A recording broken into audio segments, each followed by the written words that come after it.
Hello everyone, स्वागत है आपका प्रिया करियर जोन पे। फ्रेंड्स, आज के वीडियो में पॉलिटी का एक मोस्ट इम्पॉर्टेंट टॉपिक को डिस्कस करेंगे।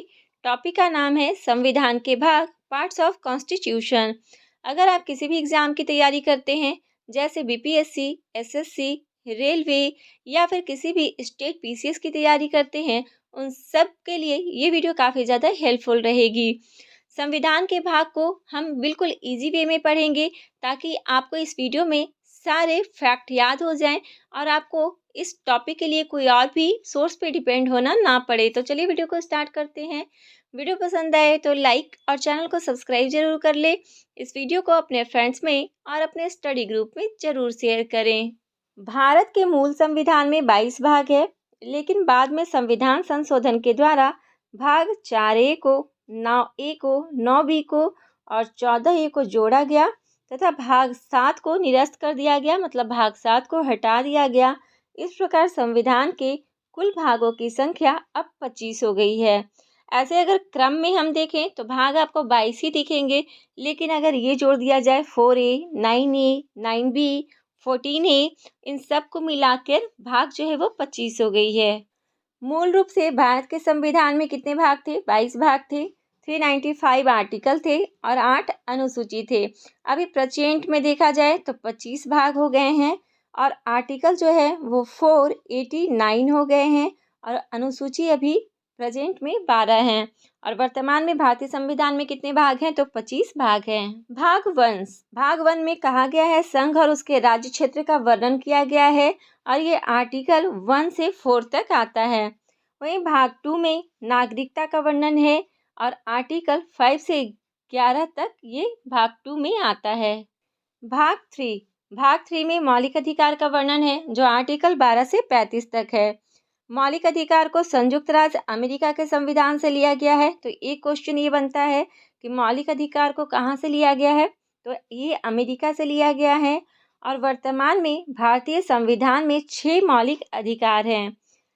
वर्तमान में मौलिक अधिकार कितने हैं? तो 6 हैं और पहले मूल में वो 7 मौलिक अधिकार थे।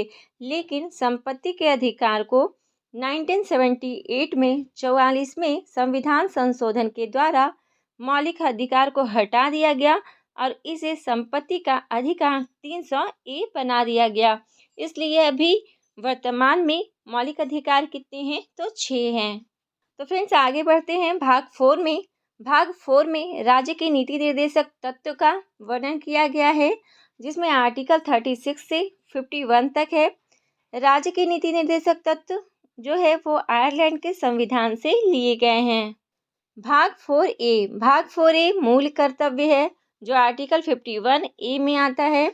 मौलिक कर्तव्यों को संविधान में स्वर्ण सिंह समिति की सिफारिश पर लिया गया था। तो ये क्वेश्चन भी आपके एग्जाम में आ सकते हैं कि मौलिक कर्तव्य का जो समिति है वो कौन सा है? तो वो है स्वर्ण सिंह समिति।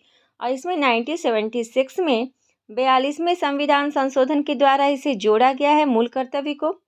मूल कर्तव्य मूल रूप से संख्या में 10 थे, लेकिन अभी वर्तमान में कितने हैं? तो 11 है। 11वां मूल कर्तव्य कौन सा है? तो ये 2002 में 86वें संशोधन के द्वारा जोड़ा गया था और मूल कर्तव्य को रूस के संविधान से लिया गया है। तो मूल कर्तव्य को कहाँ से लिया गया है? तो लिया गया है रूस के संविधान से।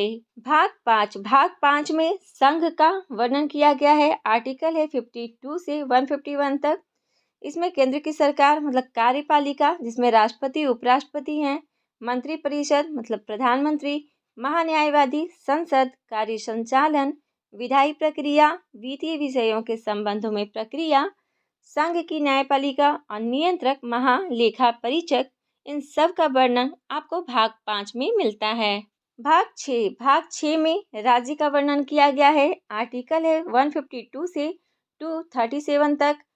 भाग 7 में 7वां संविधान संशोधन अधिनियम 1956 के द्वारा निरस्त कर दिया गया, जो आर्टिकल 238 में आता था। तो दोस्तों, मैंने बताया कि भाग 7 जो है इसे अभी हटा दिया गया है। इसे हटाया गया है 1956 में। भाग 8 में संघ राज्य क्षेत्र का वर्णन किया गया है। आर्टिकल है 239 से 242 तक। भाग 9 में पंचायत का वर्णन किया गया है। आर्टिकल हो जाएगा 243। भाग 9 में पंचायती राज व्यवस्था को 73वें संविधान संशोधन के द्वारा 1992 में जोड़ा गया था। मतलब भाग 9 को पंचायती राज व्यवस्था को 73वें संविधान संशोधन के द्वारा 1992 में जोड़ा गया है। भाग 9A या फिर इसे आप कह सकते हैं भाग 9 का, इसमें नगर पालिकाएं का वर्णन किया गया है। आर्टिकल हो जाएगा 243P से 243Z तक। भाग 9A को संविधान में 74वें संविधान संशोधन अधिनियम 1993 के द्वारा जोड़ा गया था। फ्रेंड्स आगे बढ़ते हैं तो भाग 9 का B या ख को देखते हैं, जिसमें सहकारी समितियां का वर्णन किया गया है और ये आर्टिकल है 243। इसे 97 में जो संविधान संशोधन अधिनियम हुआ था 2011 के द्वारा भारत में काम कर रही सहकारी समितियों के संबंध में इसे जोड़ा गया है। भाग 10 भाग 10 में अनुसूचित जाति और जनजाति क्षेत्र का वर्णन किया गया है। आर्टिकल है 244 से 244A। इसमें क्या है तो इसमें अनुसूचित तथा जनजातीय क्षेत्रों के प्रशासन के विषय में उपबंध किए गए हैं। आगे देखते हैं भाग 11। तो भाग 11 में संघ और राज्यों के बीच संबंध का वर्णन किया गया है। आर्टिकल हो जाएगा 245 से 263 तक और इसमें संसद के द्वारा राज्य के विधानमंडलों द्वारा बनाई गई शक्तियों का विवरण किया गया है भाग 11 में। भाग 12 में वित्त, संपत्ति, संविदाएं और वाद का वर्णन किया गया है। आर्टिकल हो जाएगा 264 से 300A तक।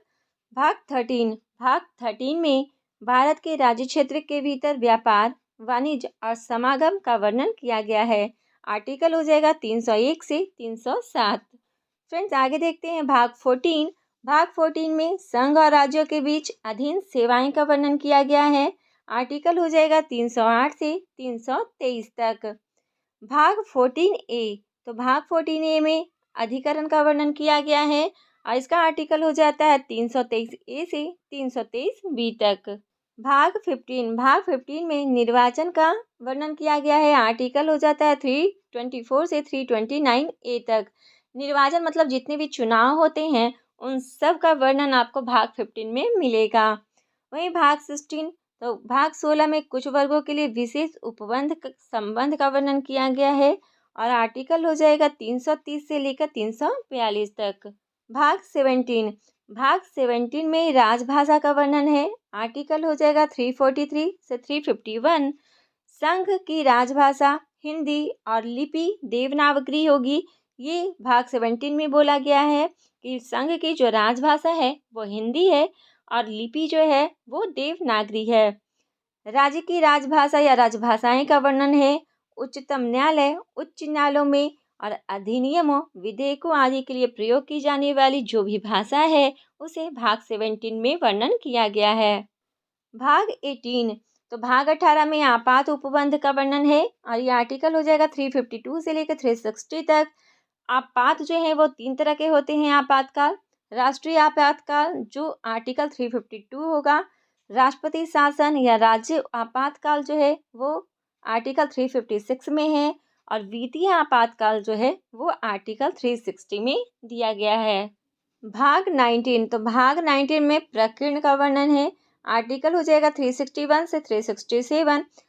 प्रकीर्ण का मतलब क्या होता है तो प्रकीर्ण का मतलब होता है भारतीय संविधान के भाग 19 में राष्ट्रपति और राज्यपालों से जुड़े कानूनी प्रावधान दिए गए हैं और इन प्रावधानों के तहत राष्ट्रपति और राज्यपालों को कार्यकाल के दौरान कानूनी सुरक्षा मिलती है। भाग 20 तो भाग 20 में आपको संविधान संशोधन का वर्णन किया गया है और आर्टिकल संविधान संशोधन का हो जाएगा 368।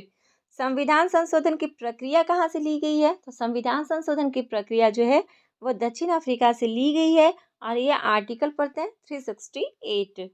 भाग 21 अस्थायी संक्रमणकालीन और विशेष उपबंध दिए गए हैं।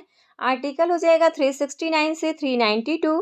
यह कुछ अस्थायी, परिवर्ती और विशेष प्रावधान करता है। भाग 22 तो भाग 22 में संक्षिप्त नाम प्रारंभ, हिंदी में प्राधिकृत पाठ और निरसन का वर्णन किया गया है। आर्टिकल 393 से 395 तक। संविधान का संक्षिप्त नाम भारतीय संविधान है, ये भाग 22 में मिलेगा आपको। संविधान का प्रारंभ लागू कब होगा? संविधान इंग्लिश भाषा में या 1987 में हिंदी भाषा में रूपांतरण किया गया था। संविधान लागू होते ही पहले के सभी अधिनियम निरस्त हो जाएंगे। संविधान के भाग पार्ट्स ऑफ कॉन्स्टिट्यूशन का ये वीडियो यहाँ कंप्लीट हुआ। आपको वीडियो कैसे लगी? आप अपना फीडबैक हमें कमेंट में ज़रूर दीजिएगा।